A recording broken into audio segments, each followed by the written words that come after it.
you sit in that seat. Okay? With you? With you or with you not? You will, eh? Every day sit in that seat because the seat is yours. And today's training, those see me for the very first time, my name is James. And I have been into network marketing for 8 years. No, 8? Yeah, 8, 9, 8. Around there, close to a decade in these things of network marketing. I have been calling people and talking to people for the last how many years? 9 years. Because I know that is what everyone is doing. That is what all businessmen out there are doing. People in taxis, but conductor, surprisingly, recently I took a walk downtown and I found the same mosaic. As long as I don't remember, tax. You get the point? You know that, and he has been doing it for so long. I don't know if something in his life has changed, but he has been doing it very consistently. Same applies to those ladies in Gazaland. They are doing the same thing every single day. Sister Saloon, sister what? Every single time. So I told myself, if these girls and these guys can do this for a very long time, and seemingly nothing significant changes in their life, I think me calling people and talking to them about network marketing, I'm going to make it a day routine, and I'll do it every single day because the promise is guaranteed. Are we together? So today, we're going to learn about something very interesting, network marketing skills. And you, who is very new, I mean 1 month, 2 months, this is your first company, be very attentive because this is a training that's going to help you change very many things, okay? The slides are very many. I told Mr. Lodrick to be giving me very few slides, but he's always giving me many. I'll stop where time will stop, okay? So basically, there are around 7 skills that you have to master. To get to present, but the business model, every business model that you'll be part of has its own business mathematics. Can you say business mathematics? But the business, you get the point. Sometimes the biggest mistake that very many networkers make is joining network marketing and then they remain just positive. Just positive. They remain positive, they remain hopeful, and they think in their heads that hope is a strategy. But the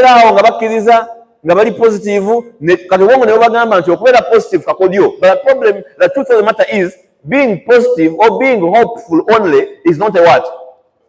It's a very good thing to be hopeful and positive, but again, you cannot really rely on positivity and hope alone as a strategy. Understand? So the biggest strategy that you can have in network marketing is to master these 7 MLM skills. The good thing with this is you master them once and for all, and the rest, what you do after that is just improvement. You get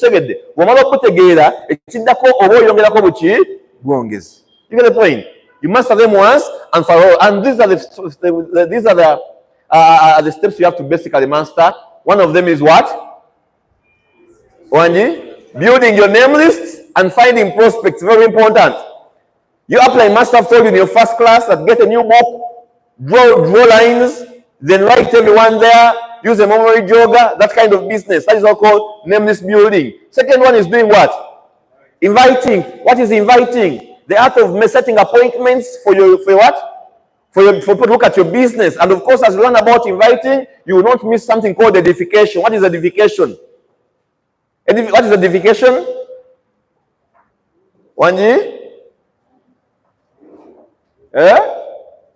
Edification is just building up. Let me say building up the person that you want to speak to, the person that you could want to speak for you on your behalf. You get the point? Edification of your upline, of your crossline, of your mentor. You get the point? Or even of the speakers on events. Then presenting, the art of showcasing your business. That kind of step-by-step process that you go through to disseminate the information and make someone well-versed with your product or with your business is what you call presentation. And after presenting, sometimes people don't join right away. Sometimes they join right away. You get the point, eh?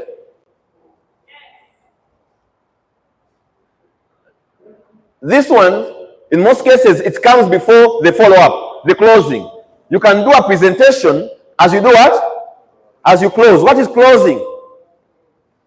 It's basically helping a prospect make a decision to either be a what? A customer or a member. Closing is simply answering objections and handling objections and objections to the business so that your muntu go biraze abenga because echi wabaina mu ebibuuzo kampani teggalewo ekyo si kibi okubuuza kampani teggalewo because alaba mpya kati what you're supposed to do as a businessman is to remove all doubts that the company will close. Otegedde jabo bonna obwandi musumbuye obwandimuloseza bwatyo, give them the certification, show them how network marketing grows, show them which stage of business development we are in. That is what you call closing, answering all objections so someone can make a decision that is proper. You help them through the decision, through the process of decision making. Omuntu omuleka nti aligira ne yesalirawo ebiseera ebisinga tebakola ki? You get the point? When you don't ask people to make a decision, they never make one. Ofuna so kati tuwasindiikiriza ne tubayambayambako okugula ebintu ebyo oba okugula products zaffe oba okutandika business yaffe. You get the point? Ayagala maybe liver care oba masoboni care. Kati closing kitegeeza mbuno munnyonnyole n'ebisigadde bulungi mulage engeri ebikwataganamu mulage n'omulaga nti ate yandisoose na closing detox so tumuyambeko abadde akinye one product they can take three, you understand? So that is closing. So you answer those questions. But again, however good your close is or however good you are at closing, you're going to realize that some people will never buy right away or some people will never join right away. Not so. Very good. None of us are here in this audience and by default or by chance you are here with us nenga tona sasula package yo waniko mkono omu babiri basatu bana. Very good. Kati yo process je muyiseemu okudda tugiyita follow up. Otegedde sweet lwaki sikakasa nti wonobeera leero ne maama we by'onobeera ku dduuka. I'm not sure that when you be with your mother that side at your shop, your mother will talk about business. Maybe your mother will tell you not to join. Your mother will take you out of it. So what I do is I call you back for another exposure so that you'll be around positive-minded people. That you see someone who made $1 million yesterday, someone who made 10 million maybe last week. So that now you can get inspired to also be part of a movement like this one. So the process through which those kind of series of meetings and touch points, touch points, books of sales stated that an average human being will buy or will join a new business model after 21. How many? 21 touch points. 21 touch points.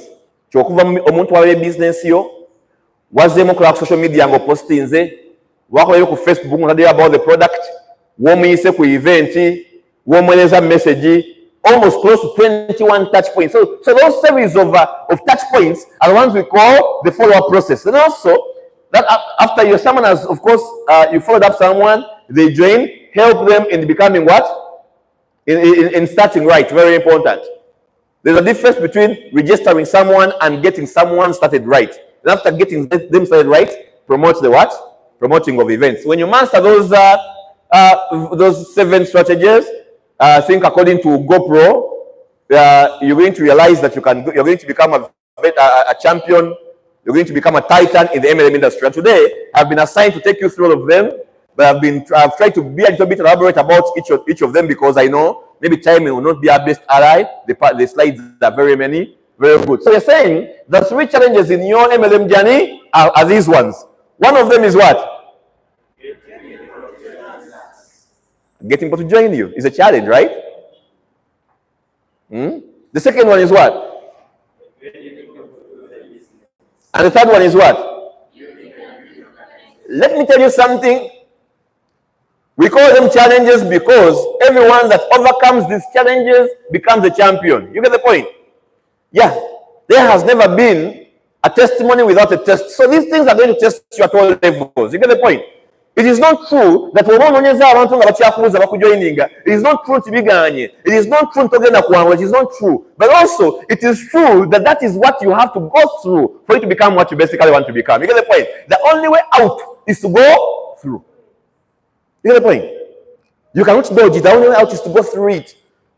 We know it's a challenge. We call it a challenge because it's not easy, we know. But again, we know that when you learn the simple basic steps here and there, you can do this. And when you get this done, that is what will put you above the what? Above the game compared to other people. You understand? Very important. So embrace these 3 challenges every single day. Do not care about macha. When subize ntibino ebintu bino ebisatu. Ogenda bitamu ate ogenda bitamu n'obwagazi. Natewe chawa, natewe vumansi, ate nga tokokola kito complaining. You get the point? That's journey.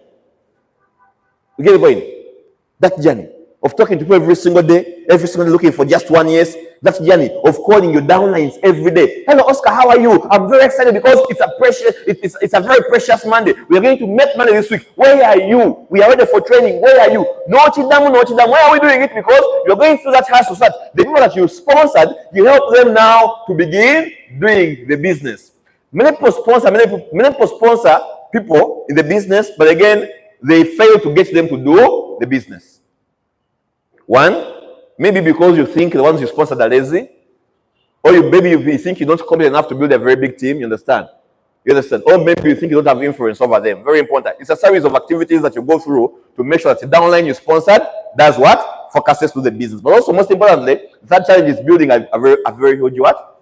Huge organization. And of course, when it comes to building a huge organization, it will go back to monitoring and supervising systems. You get the point? Second, also tuza abantu bana musero batano musero naye kati abantu ataano ekikumi. It's not just about how competent you are in setting up people in the cell. It's about how competent you are in supervising what? Systems. The cell systems. The system of lead generation in your team. Mu team yammwe abantu mubajjawa. Mu team yammwe abantu mubajjawa. Mu team yammwe abantu batukasa meka musero batuka basoma biki. System supervision is what's going to help you build a very huge organization. And all of us know that the big money in network marketing is in the big what? Big organization you build. You get the point, eh? Very good. So, we are saying success in MLM is 80% mindset and strategy and also 20% work ethic. 80% what? And what? It's the country manager who one time told me that the biggest role of a businessman is to think, come up with new strategies on how to win. Changunyo kela kwa n'okubira abaana bajje wano. Naye watotudde kulowooza bwe bajja ne bakeera bakola batya system etambula etya kakodyo kikoyiiza. What is their winning strategy? Get the point? I've been always asking that question to very many downlines of mine. What is your winning strategy this year? What is your winning strategy? Because that is where the 80% of the work is. And those are your mindset and also the strategy you bring to the work, you bring to the workplace. Very important. Keeping a large group of people doing simple things consistently over an extended period of time is what basically brings you that network marketing success. Keeping what? Keeping a what? A large group of people doing something small, consistently over a long period of time. It is okay when you become a champion and go and call 100 people to come for training and to come for presentation. But the author of this script is saying that can you be that one person who does not have one person calling 100, but rather 100 people calling 1 or 2. You get the point? And doing it extensively over a long period of what? Of time. So basically, your first winning strategy, akakodyo akasigaza abantu bawano bawere large group, because you're not going to wake up in the morning okede kumacha ofunirewo large group. Oshegedde ofunirewo ki? Ogenda kufunoonya obukodyo obukola ki? Oba kuŋŋaanya obasigaza babikole buli lunaku.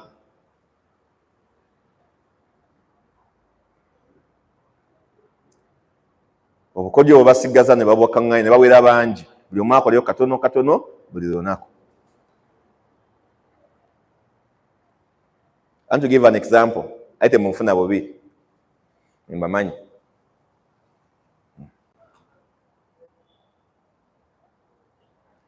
Mujja kumufuna bubi kambireke. Niye kanida wimati munankola ki? Munagana okusasula omusaala. Anyway, nkivuddeko. But I'm saying, in our earlier days, network marketing, our upline, I asked him a question. Nemubuuza ekibuuzo, nemubuuza osobola otya tukuŋŋaanya ffenna in this kind of setting, and you get us doing get us doing these simple things and every single day. And the guy told me one thing, and I also want you to borrow the same. That on the money I make, on the money I do what? I only use 50%. 50 how much? 50%. And when I asked him, where does the rest of 50 go? He told me the rest of the 50 is to help you people stay longer to do small, so I can earn another 50 tomorrow, 50%. Yachikolanga atya. Ngakusanga tudde mu kasonda, ng'ogamba tulina ya time akuba simu biki na transport ajantya ng'akulayiza, ng'agamba obeera wa? Timbeera Kamwokya. Bakuyitawo sente mmeka? Nusu 100. Olinnya boda oba taxi. Wemba ali late ninnya taxi. Boda wemba nyangu ninnya ki? Nagamba okay, tugenda okola kikimu, togenda baleti, ogenda keranga oli taxi ya mmeka? Ya 100. So kiri nti kyengenda okola nti nze ngenda kuwa nusu lutya on condition nti onsuubiza nti wano ogenda kunsookawo. Naakera ku makya nakukubira essimu ku nusu mmeka? Nakuzukusa ozukusa sewo gwe alina okusookawo 11 nakukubira n'okawoomeekeza nakuddamu 11 n'okawoomeekeza nakuddamu 12. Kati okujja ngo olinawe yanga teziriiko bulungi. Omusajja aba tutobuddewo okukubira emirundi emeka? Wetazuuka mulundi gwa kusatu oba toli wa buvunaanyizibwa. That is a parameter, by the way. You cannot call the same downline 2 weeks, 1 month, calling them 3 days, 3 times a what? 3 times a morning, 3 times a morning. And they remain the ones that are not complying, they remain the ones coming late, not committed. That person is not serious. You get the point? You understand? Giving time where it is due. So basically, the guy did that every single day. Mysterious, he told us that Mysterious when they just shifted to University Plaza. Every single morning on that round table, he could come there early and then begin calling the downlines. You get the point? Sometimes when we began expanding across the globe to be the biggest team in Africa, there was a place at University Plaza which had good Wi-Fi. And this gentleman, who was the one owning the biggest team around Africa, Mr. Duncan and his team, they used to sit there every evening, and then they could put a cup of tea to motivate downlines to come and go to their phones and prospect everywhere. In every country. No wonder the man had business in most of the African countries. Every country that the visionaries was in, it is Duncan's team that was there. Because of that one thing, creating a system that makes people perform something small every single day. Some of your downlines are going to face challenges, but it is the responsibility of you, the upline, to help your downline, who you want to keep a longer time. Some of a few business challenges. At when downlines become lazy. Mr. James yagamba mutuyambe ko solving ebizibu. Mr. Upline, tulina embaga ewaffe. Nejaja yafudde. Kati ng'ebizibu bya Upline sijja business. Kati sister wo okuwasa tebinkwatako nnyo. You get the point? Kale yemba mukwano gwo ng'ambaako naye ate tekinkwatako nnyo sister wo okola ki? Okuwasa. You get the point? Ekinkwatako ennyo bwe kubanga abagenyi b'enkya bakoze ki? Batuuse oba ina abokubira ne mulise ina abantu bangi naye tulina airtime awo jangu twogere nene airtime nga twogera we have to act like mature people because basically it is business, not a charity fund. You understand? But having that kind of strategies and small things that you put in as enticement to help the team collect these people, collect the team to stay longer, very, very important. Very, very what? Important. Watch together. When you see me keeping what example, energy thinking. I second thought about the example. Important things to also to remember. One, exposure is every what? Exposures a day lead to compounding what? Effect. Because the law of compounding event. You get the point. It's what you call the compounding effect. It is the compounding effect. It grows over time. So basically, never stop exposing your downlines to the bigger events. You get the point? Never stop exposing your teams to the bigger events. Never stop exposing your prospects to come back for bigger meetings. What was a one-on-one? Expose them to a bigger meeting. You get the point? One of the people that paid on Saturday after the big presentation at Woma, many of them were not first-timers. Many of them were follow-up guests. You get the point?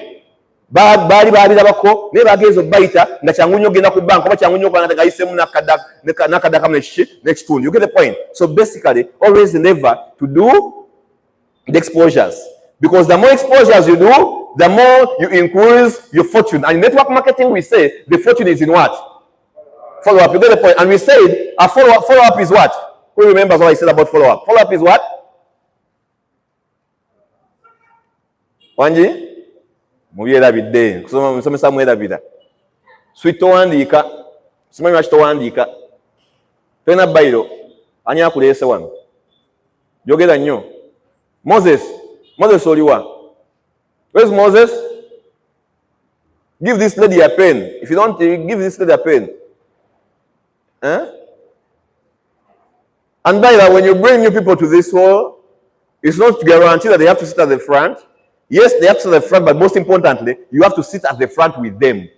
Omuntu omupyono tula naye olabe engeri taking information. Waba abantu balabanga byenyumiza ate olina bimudiramu. Get the point? You don't grasp things the same way. Always supervise your downline, so your champions who have come to business to attend the training and make sure they are training well. Tochikola bireke. Ochikole kyafazaayo bireka kandabe. Tuena chikolo te bannange. Kana katabo kani? Ka Moses. Bambi. Kale. Ka Moses. Kati eno mabega wali amanya. Nabe amanya. Appointments ziri eno. Wandika wana Moses we yakomye. Tuwandika mabega ndaba ya amanyage. Wakomyangawo omuntu omupya, when you bring a part of the system, omuntu omupya oba omukomyawo, when you tell them come back tomorrow, what do you tell them as well? With 2 notebooks. Come back tomorrow with 2 notebooks. Tebweza mutwalo. One for the name list, one for the notes. At least for starters. Diary, bichi that will come later. But come back tomorrow with 2 notebooks. Very important. So your fortune is in what? The more exposure. You said follow-up is just a series of touch points after the first meeting to help your downline or to help your prospect get much knowledge about the business and also guide them on the process of decision making. So the more exposures, the more you increase your fortune. Ultimately, work with the what? Willing. Very important. Work with the willing. Nabagamba oli tetuna katika kebera n'abeera serious. Nti kyambadde kaasere tajja bisobola. Oshegedde. So we give someone time. I told you have a follow-up process of not only your prospect but also your what? Downlines. Have their list. You call them this morning and they don't pick up, they don't come, you put an X. Call them again, they don't pick up, they don't come, put an X. When they come once, you cancel the first X's. Are you together? And now give them a green tick. When they don't come back tomorrow, you begin counting X number what? When they come twice, cancel the first 9 X's and begin counting X afresh. You get the point? When you make 10 X's, nga omuntu omukulu tokola ki tumufuna. Now when that is when this statement does what? Applies. You look for the willing. You leave the what? Unwilling. Okategedde. Nti omuntu omukubira essimu ogusooka nti bannange business otandika njawo gye kusomese. Nagamba nzija biki n'atajja tekawo X. N'omukubira enkya n'atajja tekawo ki? N'omukubira enkya n'atajja tekawo ki? Kati omukubira olwokuna najja, then X's ezise zikole ki? Rub the previous X's and give them a green tick. Not so. When they don't come tomorrow, begin counting X's afresh from number what? If someone makes 10 X's consistently, 10, you are free and okay to relax a bit, to give them a break and focus on the winning. You will get back to them later. You get the point? When your mood is what? Is on. You get the point? Because sometimes overworking with unwilling downlines also demotivates you. It pulls you and drains your what? Your energy. Something very important. So we're also saying, train your mind. Train your mind in all your business activities. Have a sense of urgency. Do things that the company is closing when? Tomorrow. Check it. I mean, to call your company Galawe in chair. You understand? You get the point? We're not in this world to pay bills and we die. Some of us are not left with very many years in this life. You get the point? Some of us are not left with very many years. Because then you say, "Mbulai miaka nga chinana ezokuwangala." Kaswa kuja miaka jange chinana nenji kolachi nenji nonera mu bwavu. Kacho inokola okimanyi. Whatever you plan to do, do it very fast with a sense of urgency. If you're calling people, don't procrastinate that I'll call them next week. Call them when? Now, if you talk to your mother about the business, you're not the only one who knows your mother. Talk to your mother when? Now. What's the point? Gundika mukubide. Nagende obangende weekend ejja. Onagende aroza ngenda weekend ejja. Nemuna kuzabu jyo tuna chokola chichokola. Don't procrastinate. Go there when? Now, you understand? Do it with a sense of urgency. Hankudeko bana abanja bakubira encha olina obunyabo owandiika obunya 10 obukekereza otya bugwewo. You get the point? You fear the enemies to get exhausted. Every day you call 3. You are saving some for next month. Don't save any. Get the 200, call them when? Now. Then you figure out later. I will tell you as a matter of fact, if you do this, you're going to do that business very fast. Some scholars say a networker should be calling people. They should never stop doing the what? The activities. That is what some scholars say. When you do what you're supposed to do in your initial stages,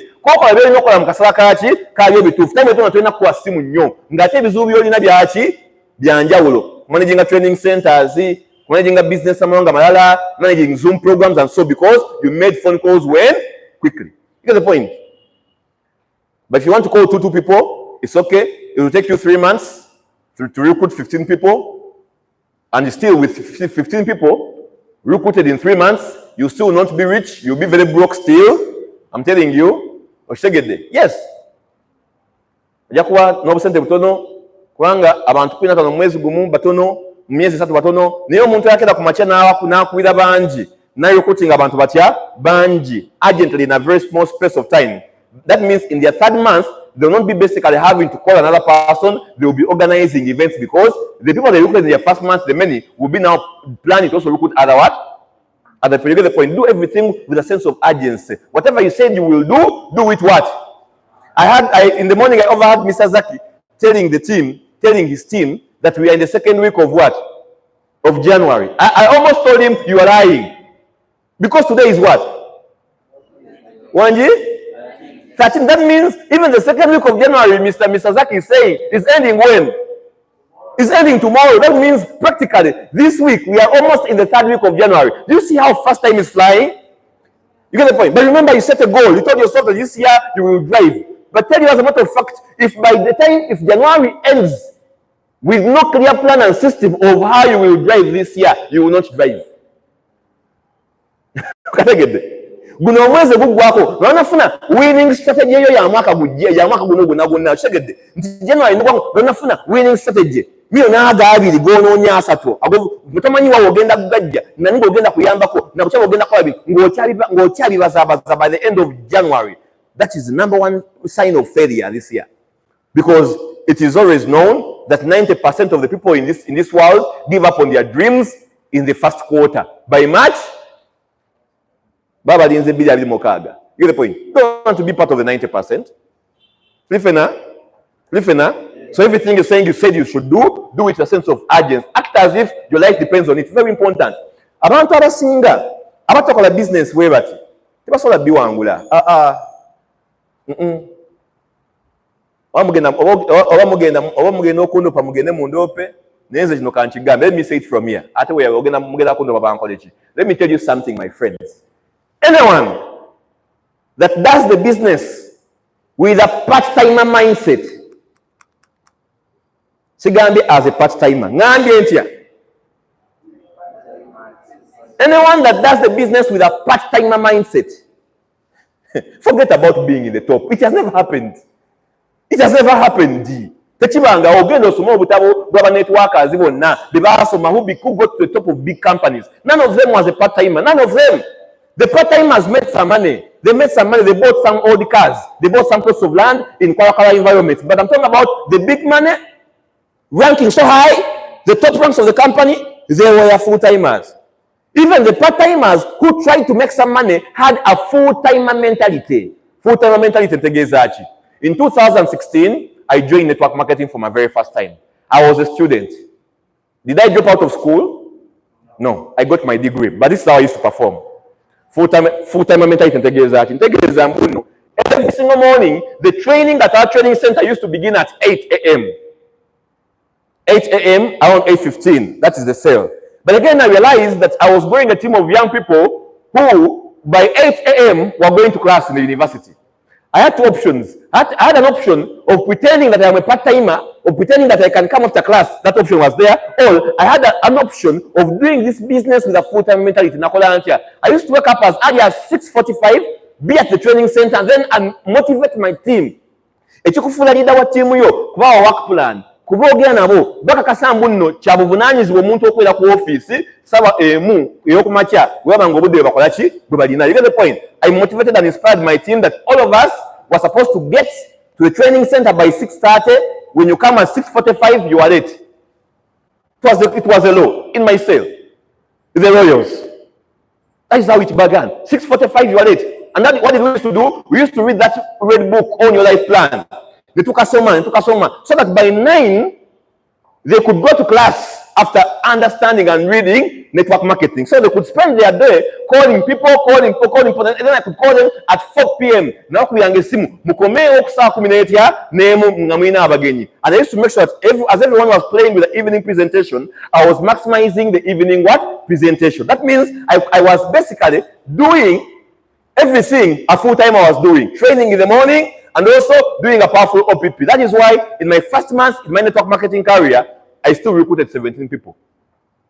Personally. By the end of my first month, I had a team of 49 people, even in my first company. You know the point? Yes, nali part-timer, naye with a full-timer mentality, doing the business like my whole life depends on it. Okay, get it? My whole life depends on it. Bana abana bemwina ku timu zammwe. Ona mmwe wali ku timu za farm. Omuntu nga tabifaako oba machinze, bata machinze tafaayo. Oba tuze product abanje tafaayo. Kubanga akimanyi landlord wanamukonkona aine waawo okuzijja. Abantu abo their careers in most cases are very short We love you on the team. We shall not chase you away. We shall keep you around because we want you when you make for us the numbers.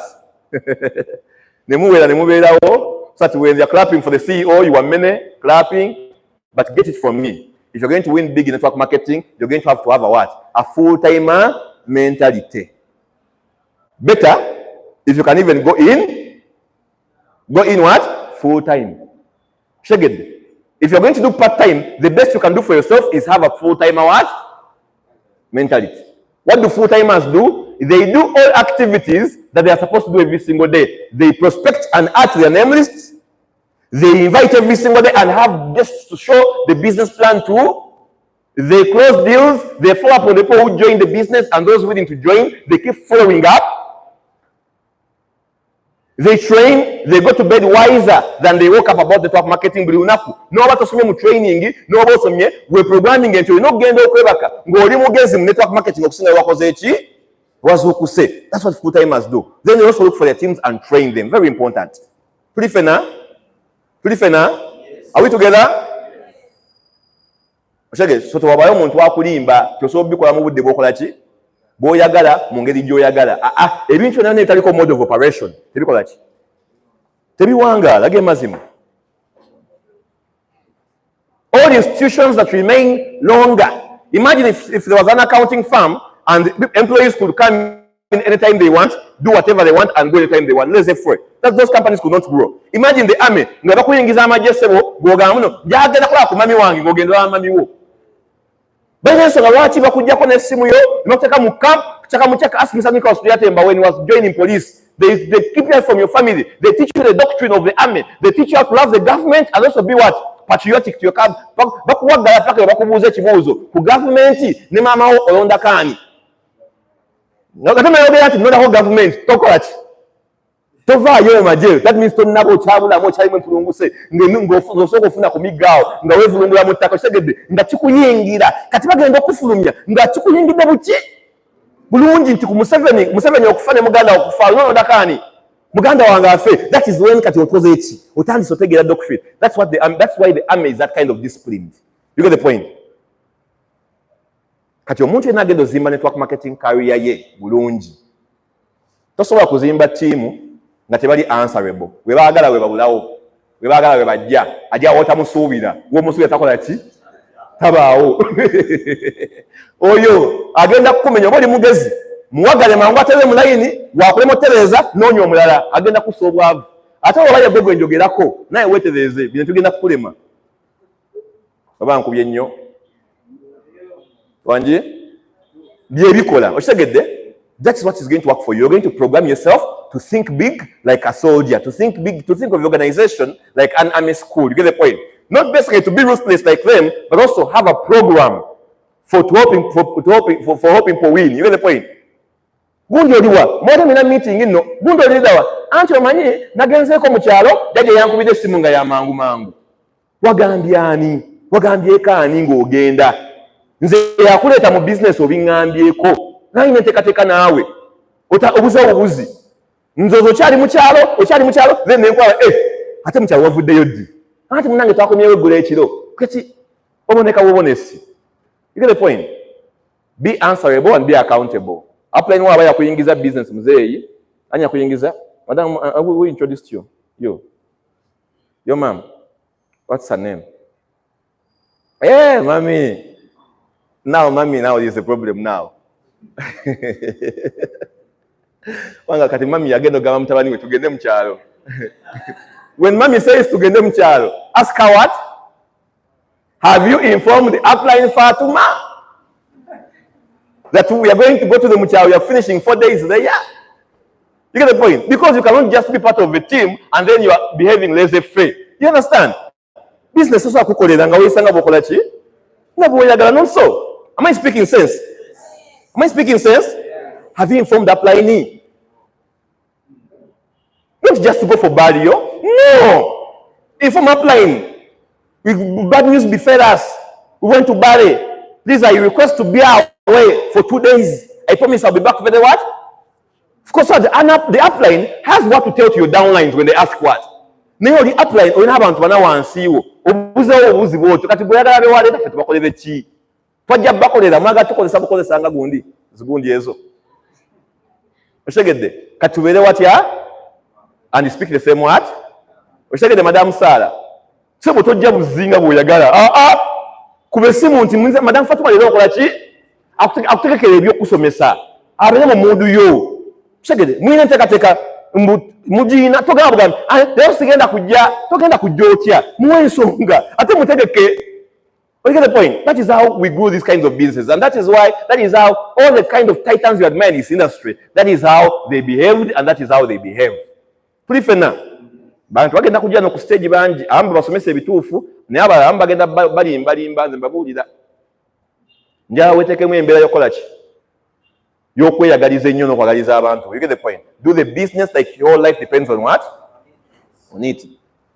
Obudde nga buweddeyo mangu.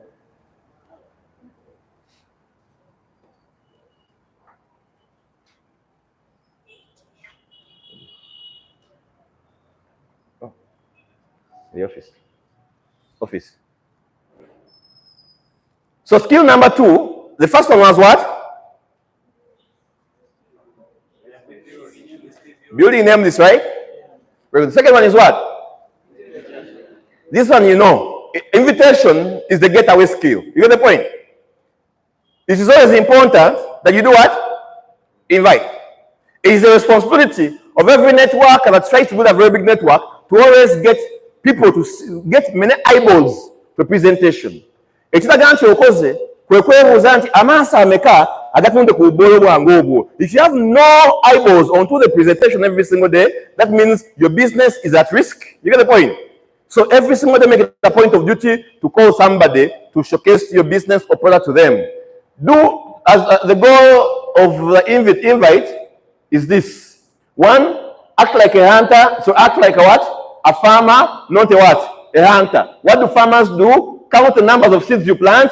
If they don't grow, you plant new ones. Don't be like a hunter chasing people around, aiming at what? Killing. Second, no kuida muntu wemwe simu, no mulemerako. Chegede. Paka. Manyi mu kuyiga, ngogenzo yiga tugambe engabi. Ofocus na ku ngabi yemu bwoti. No, look at even the lions, where they focus at one cob, and they chase it, and lion chases it, that even when it finds another what? Nesanga engabi na nyinji, when tekola, tebuka kudda ku nyinji, eita mu nyinji, negoba kali ke yakoze eki, ke yayambye, ne kafumutula paka kakola ki, we kakowa. You've seen those kinds of channels, you watch those kinds of channels. That is how they behave, not so. So we are not, as we are saying, we're not going to die on somebody. No, we are going to plant as many seeds as what? As possible. We're going to talk to as many as possible. We're going to invite as many as possible. That if some seeds don't germinate, at least we plant others. focus on building relationships, educate them until they understand. Then let them make a what? Okay, this is true according to the author, but according to me, it is what? It's not wrong, it is true, but according to me, also get the point. Some people may never do what? Some people may never decide, some people may never understand. You get the point? Some people are guided in the process of decision making. Baba guiding in our school, I went to St. Mary's. Then there was that time we were holding elections. I was in senior 6. And that time at St. Mary's, when you are well behaved and you were in senior 6, and then you were not a prefect before, you join what you call a council of elders.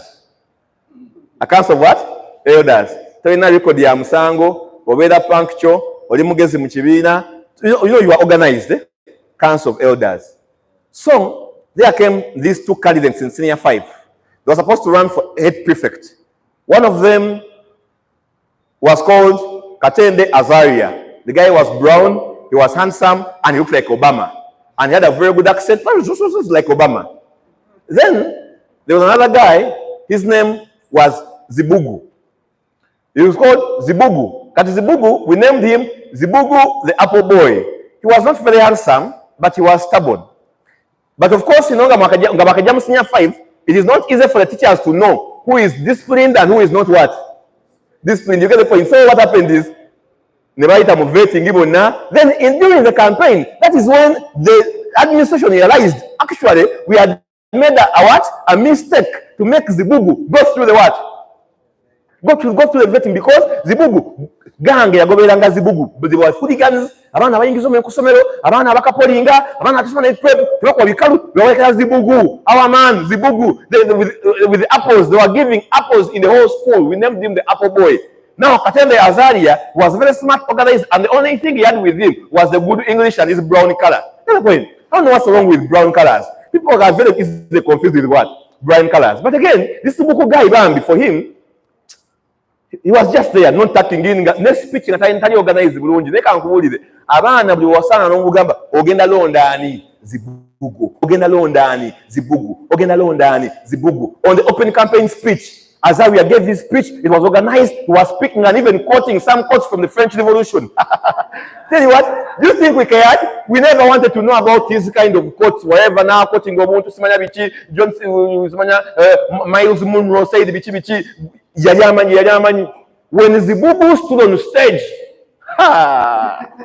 girls in the girls section undressed their shirts like this, Bajamus blouse.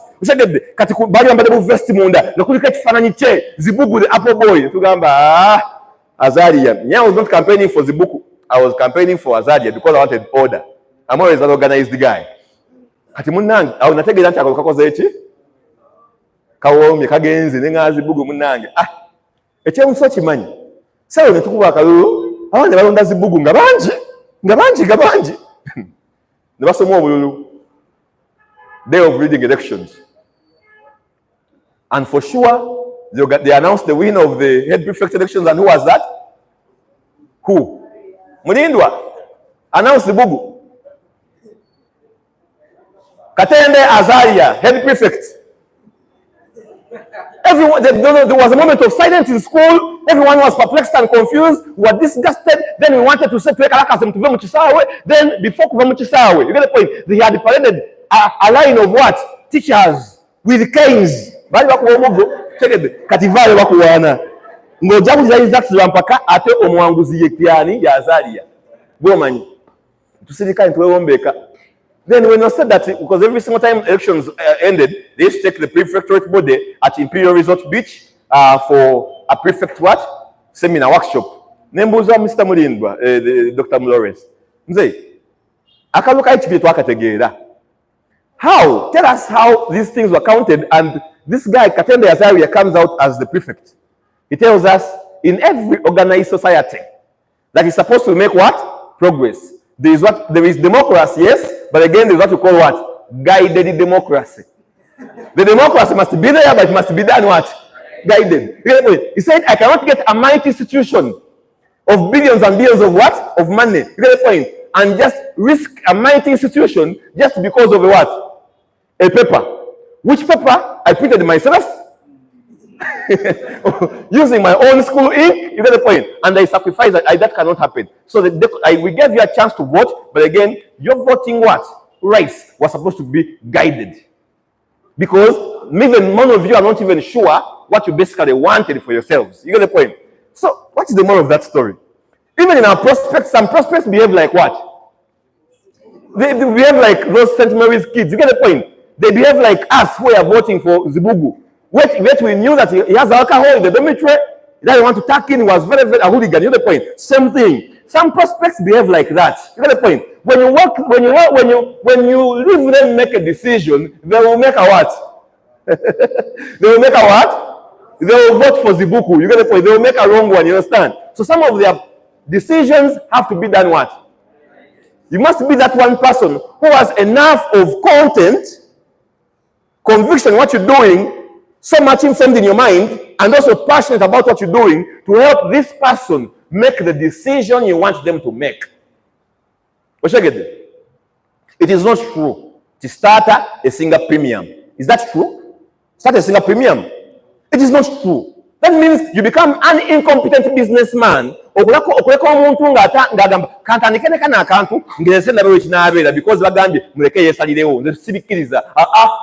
damu omukube ekikopo buto muyambe yambeko omusalirewo because premium yesinga kimanyikidwa amawanga gonna kimanyikidwa wonna. That's an international statement. You get the point? Help them. Kanso kentwayo kano kagundi kahandyo tikamu ndabe kanankolera damu omukube ekikopo omulage nti mukola bumeka because womuleka akola kusalawo kubi era agenda kamera agambe ebintu tebyakola ki tebyankolera. You understand? Ya masturbating emyaka 7 ayagala amide kakaki kakola ndo kusikamu kamukolerewo ko ekiro wagenda mu gundi ekiro tegedde guided democracy tulifena. Don't take no for what? Don't take no for an answer. It's a wrong decision. Help them into the right word. Become a decision collector. Collect yes and what? Yes, collect yes or what? Collect yes or no's. It is true, but collect yeses even more. If you can, collect yeses more. You get the point? Me, I'm not a motivational speaker. I am a realist. Kambabuli amazima katonda. No one kiriza nyongo li positive paka omusanya guli komao. You get the point? Woita muno musanvu, no munana, no mwenda, no 10, no 10. Nga gwesebo no ozita mtu ena chaziko gwesebo oliawo because abagamba embrace the nose. Manyi kibawo, you are not a metal, you will break steel. You will feel down, you will feel low. Upline will call you, malochi akwata because okubida abantu 10 teri akola ki? Omugezi yandi badde agamba, as I'm collecting the nose, what can I do different to reduce on the nose? There. Be cautious on time spent on the prospect. Very important. Some prospects are time wasters. Some prospects are what? Time wasters. Know when to hold on, know when to relax a little, and know when to let go temporarily. What I get it? Know when to hold on, know when to relax a little, and know when to let go temporarily. The key word is temporarily. You get the point? Some prospects who are not interested today will be interested after 6 months. What's the get? While we talk with a business yakaja, your company ya mysterious ya Africa tujuwe miezi mukaga. First them talk with the jaweze. Bajiba tuwabe tunyidira. You get the point? Zaweze. Networks kwa ntoka bachi, tuwale kamu katuwa day. You get the point? Because some prospects na kwa game tuwabinyoma. Ebintu byamwebyo kati ngagambye ebintu byamwebyo manyi kyokola anodda mu kibozi kale nkubuuzizaako n'omujjako nkya n'omuddamu. You have those prospects. You call the guy well knowing that the guy is negative now. Nga yokimanyi, you know it also you. You have been calling him for the last 1 month or 2 every day. It takes you airtime and time on phone. You get the point? Don't let that happen. Some prospects are time wasters, but also some downlines are what? Please don't be a time waster. Some down is a time wasters. No time is spent on them. Then the invitation flow, these things you know. Create a lot of escalation, pick the interest, put the interest high, share a tool or short video. Also invite them for the online events, introduce them to your what? To your working leader. Very important. Escalation flow. Create a what? A ladder. arise there. What? I mean, I don't know the answer. Banya basuma ku luzungu. Jovin, ategeeza ki wano? Nange sibitegeera. Create a lot of escalation flow. Umogero luzungu olungi. Twasoma ate. Okay. Pick their interest in, I mean, use an opening line so that you can put the what? You can your goal is to what? Your goal is to check their interest. I mean, always arise their interest in what you're saying. You get the point? Those statements that make someone interested in what you're about to say. You get the point? Mr. Mussolini last time was talking about how to introduce yourself. Very important. It is working for those who are using it. You get the point? It helps someone increase their interest in what you want to say. Basically, you get the point? I help people build stable income what? Stable income streams. You get the point? I'm launching a business project in your country that is helping people what? Retire rich and young. Could you be interested? Yes. I'm going to send you what? A short video giving you details about who we are as a company and what we did. Then on, I'll schedule for tomorrow's what? For tomorrow's Zoom with the Vice President for Sales and Marketing to give you a detailed what? Explanation. After seeing the presentation, what do you do? I'm going to enter a set of leaders who are going to help you with the registration process, but also most importantly, help you plug into our system and our winning what? And our winning culture. Something like that. You get the point? Something that this one works both offline and what? And online. Very important. We are saying that this, we also have the 4 emotional rules in what? In invitation. One is what? Detach yourself from the outcome. My sister, what's your name? You. Yes. Namkwaya. Brenda. Hey. How about my sister? You're the next your neighbor. Masa. Nakabiye. Namkwaya and Masa. It is true that every time you're going to call your friends to come and join you because you are new, the fact that you are new, why would you do it again? Kogera bulungi swechiri, ngabyo gatoyema nyo swechiri, ne ate otayogera togenda kola chi? Kubiyiga swechiri. The only way you learn is by saying those words, but also because you're not saying the words properly enough, if you get about what you money, some of those people that you call are going to abuse you. The good thing about you being here is that you are an adult, not so. I presume above 18 years, not so. That simply means that maybe by the time you become an adult, there is no abuse that you have not had in your life, not so. So in network marketing, don't take an abuse what? Personal. Some of them will say you were a scammer. But then, those ones calling you were a scammer, they are using taxis every single day. And the ones they are calling a scammer, people are buying cars every single day and really turning towards their financial what? Freedom. You get the point? Another person may say, they have never even invested 2,000 shillings in their whole life, in their whole lifetime. You get the point? So basically, detach yourself from the what? Outcome. Very important. Detach yourself. Ekikulemesa okuba ey'okubiri kubanga esooka bakoze eki? Bakuyiririzaamu. Kitegedde? It's not going to be always a yes. In fact, ensi eno erimu okugaanibwa kungi okusinga okukirizibwa. Kitegedde? Think of a baby ng'ayavula. Buli kyakwatako asika ekitambala ky'emmeeza nemoga tokwata yeeyo n'agenda mu mata, va mu mata n'agenda ku sigiri, va yeeyo n'agamba akamwate ku remote ya firi, tolya remote ya TV n'asika ebikomo biveeko, like almost her entire life bakola ki? Buli kimu bakimugaana naye asigala akyastrivinga. That is what you must be like. You must have the kind of emotional quotient of a baby that does not get those emotions get onto what? Get onto you. You get the point, eh? Very important. Sometimes the prospects will nag.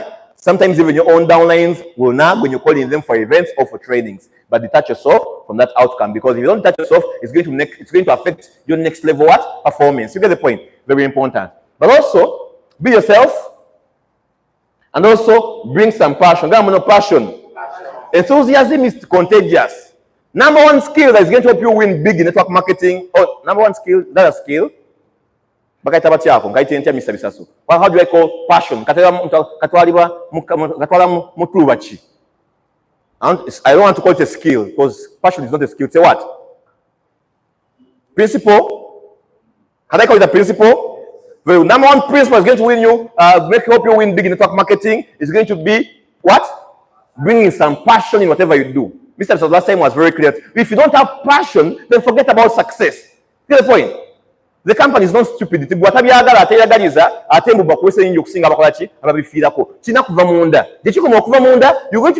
going to find yourself Train or training, you know, obitegeera nnyo. Ate muna wa training with their content, tobitegeera lwaki. Difference is what? It's about how passionate one of them is. You get the point in what they are doing. One closes well, and it's about how passionate one of them is. You get the point? So work on that kind of passion because enthusiasm is contagious. Write it down anywhere we don't give into ebinakola. It is because we work on now we don't give ebinakola chi ebinakola. Write it down anywhere about to check about it is because when you make a phone call, you're also making it sick, making it like as though you are sick, making it like as though you are sure guests will not come. You want to bring in passion to the marketplace. Please bring somewhat passion because it's contagious. You get the point? Have a strong posture. Posture, belief. Bold and what? Stop apologizing or being needy. This one is a very good theme for this year in Watoto. Bold, strong, and courageous. Very good theme they chose in Watoto. I was following their service yesterday, and I was really mesmerized about these guys were putting together their points. I realized it was so much like a network marketing training. The sermon of Watoto yesterday was out of. Where's Justin? Did you go to church? You saw that? Very, very, very good. We were talking about how you should begin this year with a what? A bold vision for your career. Bold vision. Then also do what? It talks about how you have to have strong conviction in whatever you're doing. Conviction. Go where? Head in and trend in even where angels fear. Very good statement he said, the pastor. Get the point? It's not about being courageous to start how you are from where you are with what you have. This one, typical network marketing sermon. I loved it yesterday. Very good. Same thing here. Get the point? So as you're inviting, have strong posture. Don't beg people. No, offer a solution. Bambi, itayo kokole chi olabe, aitayo bichakole yalabe. Onofuna kubudde, oitayo kokole chi. Tetufuna kubudde kuyitayo ko. Tuleka byonna bye tukola chi? Bitwale tukola, tujje tulabe because kya mugaso nnyo nga biri byakola chi? Byakola. Tulifena. When you hope to get some time, not when you hope to get some time. I request you make time tomorrow. It's not a by the way. It's a real big deal. Don't treat it as a by the way. You understand? When you treat it like a by the way, even them when they come,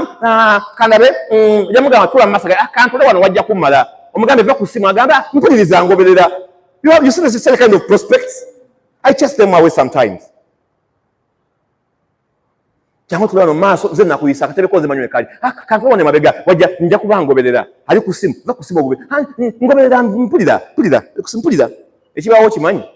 Eza bamana bakola ki nze ebintu nakudde biri serious okyayito mwatogeza kiwabudde ngo oye saawe emu okulindako otegeze engeri abana gye bakola mu ssente wano nga kizibu kyegedde then saga tukole ki temalire budde. You get the point? People are attracted to serious people. The reason that's why you're going to build a very strong team is because you're acting needy, you are begging the prospects, you are begging the customers, you are begging downlines, you are begging everybody every time acting needy. You understand?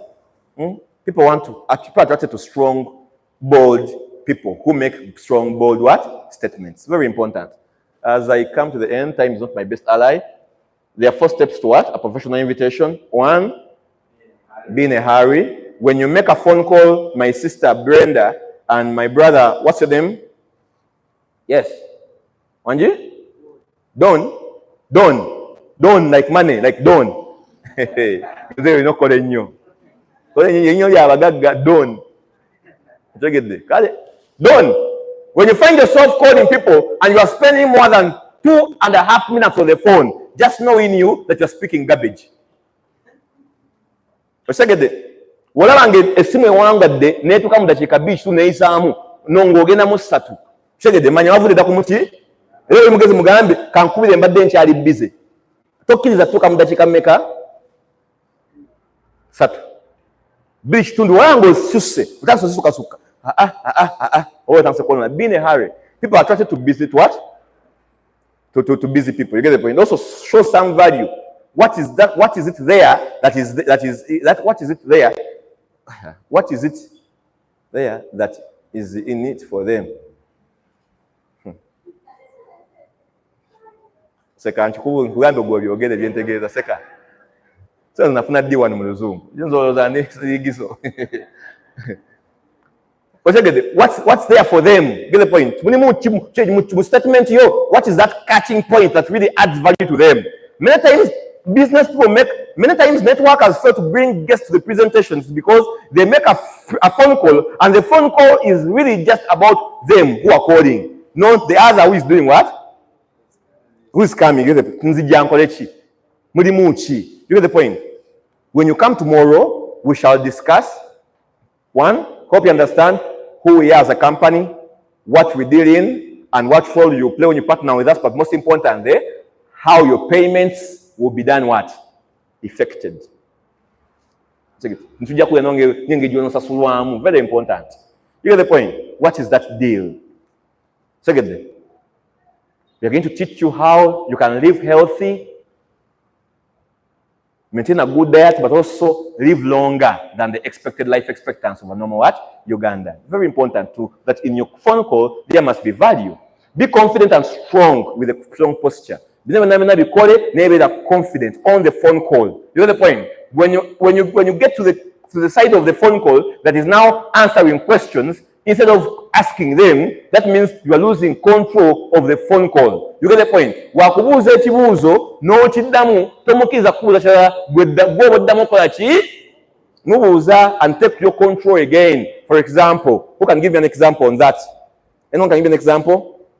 A prospect asks a question, you answer the question, but as you answer the questions, you end with another question so you can regain your phone what? Phone control. Anyone? Is it about network marketing? Wanji? Yes? Yes, Madam Justin. Is it about network marketing?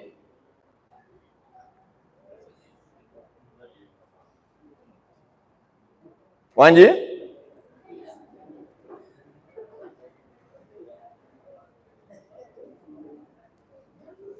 What is network marketing? Is it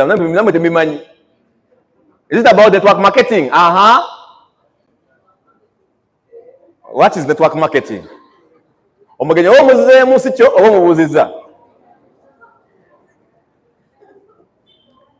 Wanji?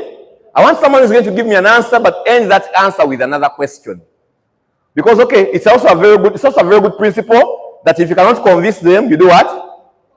You confuse them, but don't just let them go. If you can't convince them, you confuse them, but don't just let them what?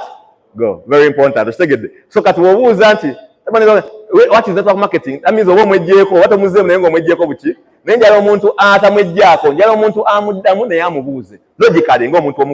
yes, hand up.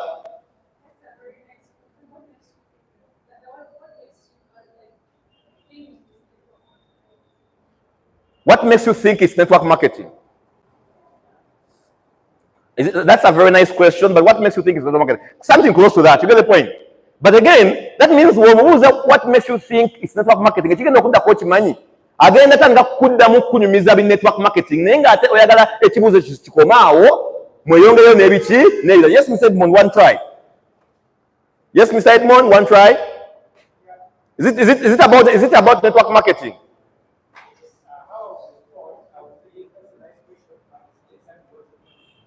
Very question. It's very interesting. It's a nice question, but is that what you're looking for? You get the point. So a very good. I always use a version similar to that of what of Mr. Edman, but I always ask them this. Ask me, is it about network marketing? I always tell them you must be very knowledgeable about very many business what concepts. But the question is, have you read any of Robert Kiyosaki's books? In most cases, I just not at all. I want to buy summer. I've read the end of Robert Kiyosaki's books of the Rich Dad Poor Dad collection. Wabanga ya customer by chance. Nga kategera. That's why I'm negative about network marketing. Because it talks about the leverage system. If the answer is no for them, I tell them, oh, that is very important. But had you read that book, it gives you a clear understanding of who we are as a business model. But I could prefer we meet tomorrow as a more personal basis to help you understand it's what? Its details. You get the point. Something like that. Are you learning something? What is network marketing? Agenda kuda, where you bring two people and do two people. What you basically don't want to get yourself into. Omuntu kubanga yakunyonyodde bulungi sibye nebyokuleta abantu n'okolotya then n'omugamba sibye ebyo sibyo byonoonya najja atula mu presentation Leta munno, olete munno, nga byalaba. Kabaka wedde munno, nagambiddewo, nagambye. Kati so, tomuwa mukisa kunnyonnyola by'amanyi mu network marketing because ne by'amanyi abimanyi buki? Mukikomyawo. Don't let them explain what they basically don't want because you will look a fool when exactly that's what they find. Okitegedde? Wangi?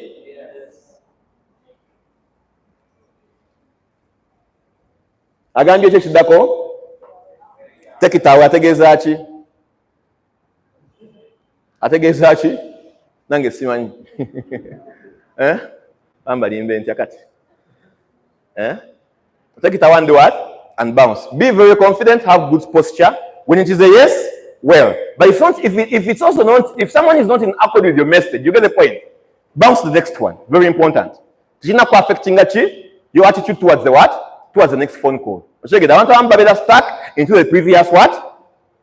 Into the previous answer. Wafunaka yes, it becomes a big deal. They don't make the second phone call because they have a yes. You get the point? Take the yes, but again, bounce up to the next one. Wafuna no, it becomes a discouraging mode of conduct that it says that bava kumulamwa buli omu gwe kwira biganye. Otegedde oyo gireke kwenda kwakola ki wadda ko very important. Those are just they are steps very important. And 8 steps to provisional what? Professional invitation. Be in a hurry. Jogeddeko. Compliment the prospect. Be sincere. Compliment the what? Because now this becomes a problem. Calling people that you don't know. Hello? How do you compliment strangers? Mufuna amanamba omugajjawo abana mwina amanamba. Master ki mwajivaako damukole mwagala. Naye mwa complimenting amuti. How do you compliment these people? How do you compliment the strangers? Wanji? Mumbaita. You get the point? You always what? I love the way you speak. Hello James, how are you? I'm fine. Oh, I love the way you speak. In fact,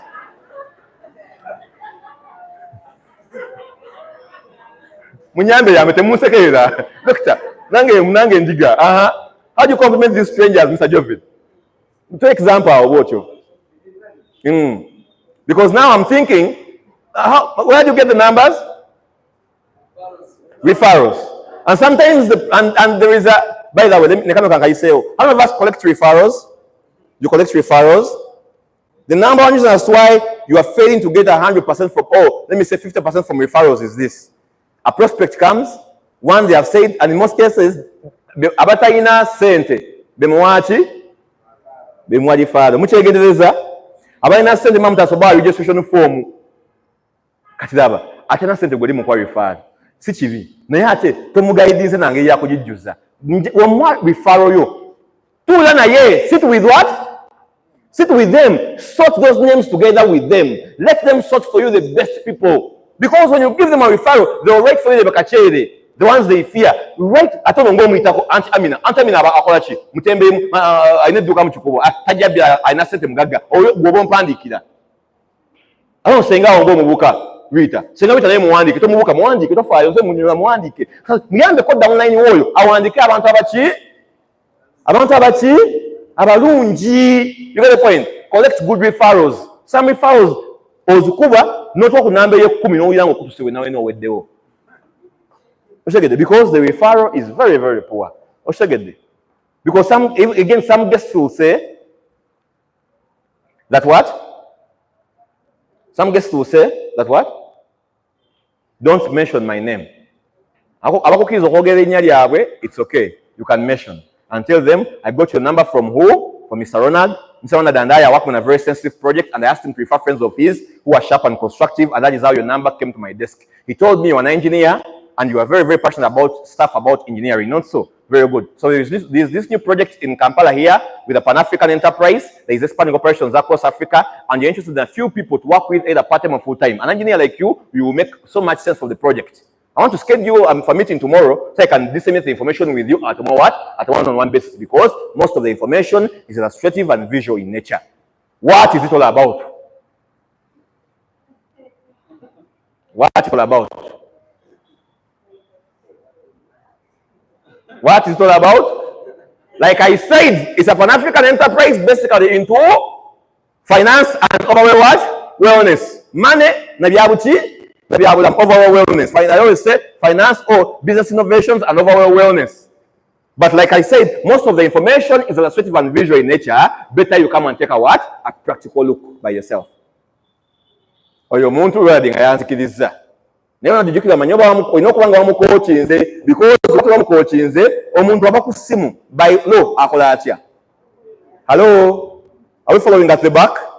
When someone leaves the phone call, what do? They call one out. So before you call one of these people, you must first call one and inform him that you are calling his people and you're mentioning his name. If one has said, the number, then don't make a mistake, because when you do so, what is going to happen is this. What's going to happen is this. This one that you see over here, agenda byoganyo kunyola, agenda binyonyola, ata agenda kugamba atya. Company baje yewandegeya ku kizimbe kya Buddu. Kiri awo kina magera asiga buloye, bagamba oyingira, oleta abantu babiri, ziryannemye kubanga zaye sinasire ziyingira. Ajogenda ko omaze airtime ngokoledde buki bwerere oshegedde. The best concept should be noonya engeri gy'okwana mwani wona dyono omuyita akole ki akomewo akulabeko mukomawo kulabako abantu be bakubirenga wali wabakubira nga bakyakuza gabe nekyo mukisa omulungi. Even Mr. Ronald is here in my office, you can speak to him. Kati Ronald muwe simu naye ng'omuteeka ku bunkenke tomukiza kwogera nnyo mugabe bugambi it is true nange ndi ku office omusajja byagambye biki bituufu jangu ekya kuki ku office mugjeeko essimu yo okategedde otegedde misa mwami Oscar tukwatagana enkya byabadde ayagala omumubuuza obumugamba ayogeddemuko naye awo okategedde something like that. But also if a person tells you don't mention my name, what do? Do you call the people? You call the people? Yes, we call the people more so when you don't have an active name list. Tokwatanga lifao n'ogikuba ng'omuntu yagikuwadde agambe toyogera ku bantu bonna ate ng'olina abalala bakukubira. Naye oba nga kikutta oli mu kikompe tolina bantu, kwata list gikole ki? Piga essimu. Tova accidentally. Naye beera ng'okimanyi mu bantu 10 muyinza okujjamu mu bantu 20 muyinza okujjamu omu babiri. You get the point. Very important. Make the phone call still. Hello? My name is James Sebugala and I'm calling you from what? From what? From Go-Getters. From what? Limitless Achievers. Yeah. Sisi kiri OQATA. Sagala abantu kujja kuyingira OQATA. Njaba bajje bayingire tiimu yange. Chegede. So mpita bayingira tiimu yange. Calling you from where? Achievers. Your number came through our internal to address through our internal referral system.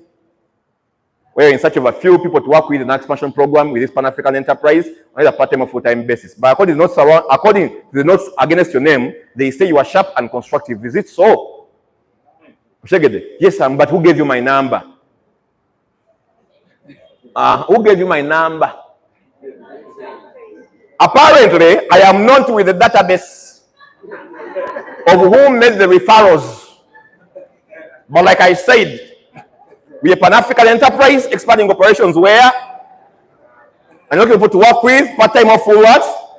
But when you come to the office, we shall cross-check through the what? Database to identify who recommended you. Are you learning? This is not gospel truth. Oshegede lwaki kubanga weyogerera ku muntu ayakwadde namba tabyagala yafuze na negative. Yakwegedde abantu ameka bakubire tomanyi oyinza ofunamu omulema. Oshegedde the law is omuntu buli muntu gw'oyita kati tokkiriza referral list ye koma paka ng'ofunyemu akola ki ayingira. For every phone call you make, follow up that phone call. When the guest comes, give them a referral. Make them call other people. When those ones come, let others call others until from that one phone call you made on Monday, someone joins from that line on Tuesday next week. Ogambe kalo ono namujja kulisi ya gundi, eletebwa gundi gwe nabwe tana abigana. Don't let a what? Yes, Madam Fatuma wants to supplement. That is what I want. I'm calling Madam Fat. Yes, tell us. Yes.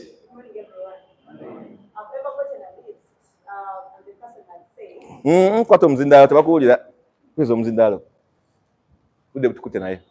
What you say is very true. I've ever gotten a list of omuntu So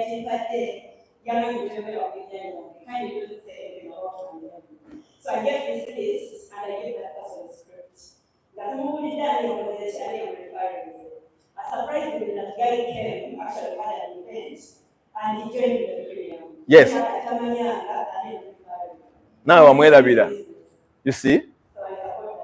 Very, very important. Is that guy called Dennis? Yeah. The one who joined the premium? Yes, the guy came first time at the event. That's a premium. You get the point. Something like that. It's possible. Don't let that phone call just die on one guest. Follow up.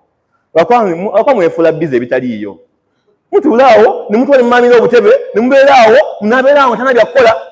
you be a network marketing? You get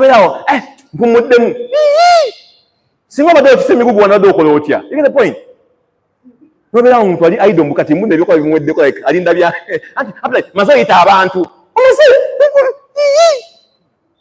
How the point? In fact, nobody will not kumala. Everyone must be busy at all levels. Very important. So, be in a hurry, compliment the prospect. Talk about complimenting the prospect. Make an invitation, direct or indirect or super what? Indirect. These things are there in the master key. Go and buy the book and read it. Shall not give you everything. If I could, you get the point. If I get an appointment tomorrow in one of my business symposium, could you keep time? If I could, you. If I scheduled you for my next Zoom meeting tomorrow with the Vice President for Sales and Marketing, could you be online to attend? By Monday, you must be confirming guests for the tomorrow's Zoom. Very important. Check it. We have a business one day. Take a car Malawi. Take a Liberia. Take a Nigeria. Kuzumu eyo. Get the point. Take a Kangulumida. Put them there. But your business has another business route elsewhere. You get the point. Very important. Then confirmation. Get time confirmation. This is also very important. As you're confirming time, don't let which time will you be free? No. Give the time options. When you want the guy to come at 11 a.m., what do you tell them? Hello? I want the guy to come at 11:30. What do I tell them? Can I see you tomorrow at 7:30 a.m. in the morning or 11:30? What time do you think he will choose? Rachi. Abantu bagala keera. Nange mbadde nkateekawo sinti naakeere. Mbadde nkateekawo nga kiremya naye yeerondereko. Yes, Papa, you want something on that? Beerawo kuba one on one obadde ki beerawo. Otegedde? Beerawo otegeze oyofunye likement wo tagenda kusumbwa mbi yakujja mu ssero ku makya. Nze bwe njagala awo bannange bampenga 10. Soke nzirayo mu kasona nsoke nkuba ekintu. Beerawo. 7:30? Beerawo. Oyakumkuba ekintu n'abitegeera n'omugamba olina emikono gy'abalala basatu. Bomanya oli kampala ngamba kubira essimu kati bagirawo nti ye. Nga bakubira. Nga ku saa 5 babeera wano. I don't know why we used to be crazy that time at University Plaza. And this manager that was commending us to do the same thing. I don't know. But that gentleman, Mr. Nicholas, you see, I learned how to make my first phone call for Mr. Nicholas. But again, we used to have a presentation at 10. Nga abagenyi b'essaawa emmeka ennya ababyagadde osobola n'okubasigazaawo n'obakubisa essimu bafune abagenyi b'essaawa 12 oba essaawa 8 babyeyongeze essaawa 8 naye nga bafunye abagenyi baabasooka. It was very crazy. That's what you should do because we cannot do the company for longer. We cannot do the company like it will be there 100 years. Okay, it will be there 100 years, but will you be there 100 years? Very good. Then confirm. Get confirmation for what? Time commitment. Very important. Schedule the what? A follow-up call. If at all. When will I call you again? I'll call you tomorrow in the morning to remind you to reaffirm your what? The appointment, very important. Baby, the script is there. That is a statement of the what? That's the script. Edification. What is edification? I told you what did I tell you edification was? Who remembers? Building up what? Building up the person that you want to basically speak to your guest in the side, or building up what? An event or speaker on an event. Very important. It increases your closing ratio. Very important. All things being equal, people will do business and refer business to those they do what? They know, go to like and what? And trust. So basically, the edification process must be an element of helping you grow what? Grow what? Grow what? Grow likeness. Okay. It must be inspiring. It must be a journey of helping somebody grow to like somebody or trust them. Very, very important. Yeah? It is one of the most beautiful conversations in life that no one can sincerely try to help another person without helping themselves. Very important. That means it is always important. Edification helps the guest or the prospect know that the person that is about to speak to them is already done what? Is already accomplished. You get the point? You understand? Very important. Edification. It's also in the master key. Very, very important topic. Yeah? It's not for them, all about them, but it's for you and what it does for your business. When you edify your upline yantama, so sijja mwogerako birungi. Si yabifunamu. Gwe bifunamu ne business yo. N'oba tonjagala mpaana kiyamba gwe. Chegede, nze oba tompaanye gwe omanyi abaana bange bakaba mpaana. Naye gwe awo mpaana kikuyamba, you get the point. Kiyamba ani? Kiyamba gwe. It's ironic how someone jumps into my office, then they knock on the door. Upline, this is my friend. He has seen the business plan. Then they keep quiet. Build me up. Mr. James, sir, do you have a minute of your time? I say, okay. What were you saying, Mr. George? First of all, sorry for interrupting your business. I know how busy you are. I want you to meet my friend who? Oscar. Oscar and I know each other from where? From way back in school. He has seen the business plan and he's been very interested. What I like about Oscar is he's very serious when it comes to issues of making money. And he was really more interested in the, no wonder, I was not surprised when he said he's more interested in the what? In the premium package. You get the point? Then Oscar, meet my business mentor, my business coach, Mr. James Sebugala. Get the point? He's very experienced in this industry. In fact, he's not helping many people achieve some financial freedom. He has a very, very good work ethic, and he's also helping others, master the art of the business. Get the point? Many people have gone through his mentorship. In fact, he has already achieved one of the company's ranks as the brass business builder, and also highly ranked at the top number 4 of the company. I know a word or two from him, and a piece of advice towards your journey of financial freedom will do you a great deal. Mr. James, please help me speak to who? Something like that. It is speaking well about someone else to build their credibility. That is edification. Edification is strictly for your what? For your expert. Never edify your prospect. Mr. James, please meet my friend, Mr. Tulatemba. Mr. Tulatemba is an engineer. He's actually just finished the big project with the government, which earned him over 1 billion Uganda shillings. He's driving a very big Mercedes-Benz. And he said he wants to join our business with a premium and bring wife with a premium. That is all nonsense after edifying Tulatemba at my expense. However big of an engineer he is, me, the one in my small suit in my chair, on my yellow chair, I am the big what? I am the big subject. You get the point? Make Mr. Tulatemba with all his kind of engineering experience, listen to who? Listen to me. Mulagire. Now I think about edifying that way that makes sense. You're going to be gatta. Now we're going to go nani engineer. You get the point? Very important. Eh? What kind of success they have achieved in life? These things are in the master key. When you use edification, 1, prayer before the presentation, you edify the speaker. Very important. During closing, you edify the speaker. As you edify the speaker, as you edify your upline, after your upline closing for the deal, your upline must edify you as well. Mukatege the uplines. Omuntu more confidence lwaki hakimu gwalonze ye mutuufu. Okay, thank you, Madam Sir, for joining our team, and I'm very, very sure you're going to make it because the leader that invited you is one that I can trust on my team. Very competent, very punctual with time management, but most importantly, very down to earth and very supportive. Can you imagine in just the last 3 weeks, he had built a team of 12 people, and everyone that goes through his mentorship, everyone that goes through he knows how to begin you from basics. So you are sure that you are the right what? Leader. So together with Mr. Akim and I, we are going to help you have a smooth sale in the business. Very important. Edify your downline as well, like the way they edified you. Team building activities, events, that's where edification, that's what works. And these are the components of edification. The edification has facts about the speaker or the event.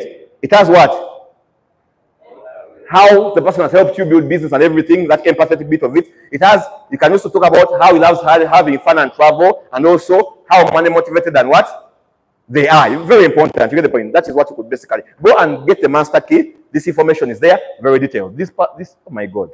Okay. Yes. Hello. This is the master key. You can read the master key. It's there. Hello, my name is Sanso. Hello, my name is Sanso. I am not. your featured presenter, but I have a privilege and honor to introduce to you the featured speaker. He or she, or Miss, what is that last what? Name? You Miss what the last name in the industry for how many years? Maybe 8 years, and as what?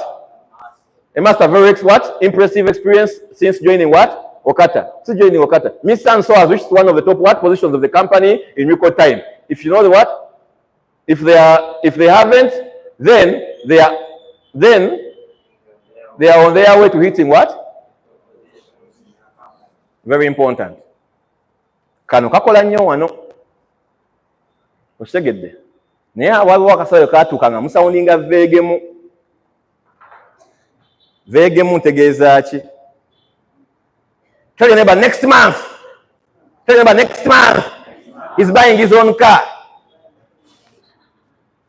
Next month netuuka. Hekituukawo. Tegedde. The achievements that you have not gotten, you get the point? Leave them aside. There are very many English words that can put someone above the game. Tegedde? Ye. Oh yes, mulungi. Naye wasuka atama. Nakyogera oli naye kankiddemu.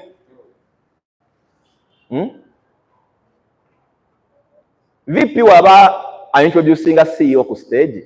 Natagamba oh yes. Nga room edda mu mpewo. How come the room gets to fire? Wanji? Sibaganye oh yes wamwe nambagana oli ne mundoopa. Kati mukole bye mwagaane oh yes wamwe. Okitegedde? Naye nze ngamba genda weekoleko noonya profile y'omuntu ayogera. Noonya profile ya Mr. Nicholas Byatemba. Very many years of experience, an engineer by profession. He has a very big profile that you can raise him up, and by the time you call his name, now, ladies and gentlemen, without wasting time, allow me to welcome to stage the one and only, a titan in the industry, Mr. Nicholas Byatemba. And the audience is clapping, and the audience is ready with you. Mugenda nyiga. Wanga mbagani, oh yeah, oh yeah, oh yeah. Say, oh yeah. Oh yeah. Bigambo bya luzungu mu ebiri bingi. Akitegedde? He's a very analytical thinker of our time. Very eloquent in speech. Analytical in thinking and critical analysis. Very supportive. A titan in the industry of network marketing. He has bypassed, passed and built, he has impacted lives of people across the globe. He has done ABCD. Ebintu bingi, bigambo bingi, bya luzungu bingi nnyo nnyo ebisobola omuntu. Bingi. Naye kirala mubere specific, waliwo omuntu nga ye, he's a mentor, a leader, oh yes, madam, oh yes, a leader, a mentor, an inspiration speaker, Mr. James Sebugala. A leader, a mentor, inspiration speaker, Mr. Frank Mwebaze. A leader, a mentor, inspiration speaker, Mr. Byatemba. Ngagwe, like, ngomutama ena gwoyita nga tunnamwogera linnya because it's the same. Can you get a profile? Can you get a write-up? Can you get a write-up? And be specific. Very important. Kati muli eyo muli mu kwesooza mbalaba. Kubanga mbagambyeko. Ate munankola ki? Kiyamba gwe. Edification triangle. From you to the prospect, there is what? This thing is not complete. Why we gonna be able one? From you to the prospect, there is what? There is what? Respect. Are you together? It's be that kind of respect and trust factor. You get the point? From the prospect to the what? From the expert to the from the prospect to the expert, there must be what? What? Edification. From the expert to you, there must also be what? Edification. Something like that. Very important. It's not complete, but it's also there in the master key. You go and read the master key. Closing questions. Oh, beautiful. Closing questions. What did you like best about what you did? What you saw? I have a very big problem with people sitting in the closing circles and then repeating the marketing plan. Check it there. It's okay to make people understand, but tell you what? The more people over-understand, the more they don't what? Wanje? The more they don't do what? The more people over-understand, the more they don't what? Don't join. That is the truth. That is what? Some things are understood the presentation, but others are understood in the NDO. You get the point? Fulifena? So many ebyokwogera mu closing circle n'ebyokwogera mu NDO, very important. Yeah? What did you like most about what? About what you saw. If me and my team were to partner with you, how much money could you do what? Could you want to make within your first 30 to 45 days? Tegedde. Nemala nkuwa mukisa ogata ku team yange. Koso mala kwetunda when you sit in the circle, make sure the person inviting you to close the meeting edifies the what? Edifies you very well, but most importantly, also have some bits of selling yourself. Wetunde. Teweraga naye kola ki? Waberaga nganje wetunde. Get the point? I'm very happy to see you all here, all of you. And my name is James. The speaker talked about me, but I also want to say you are very lucky. I like a team.